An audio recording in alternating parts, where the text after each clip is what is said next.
It's almost certainly just a matter of weeks before Apple holds its biggest special event of the year, where it's expected to reveal a slew of new products, including 4 new iPhones, 2 new Apple Watches, and an iPad or 2. So when will it be, you ask? Here's your answer: July 18 update.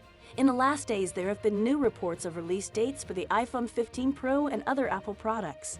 Android Authority yesterday pointed out that the iPhone 15 range may include the iPhone 15 Ultra as the alternative name of the iPhone 15 Pro Max, and said release will be early to mid-September, which matches what I've said below, although it doesn't point to an exact date. That chimes with my belief that things are still fluid and not completely nailed down yet.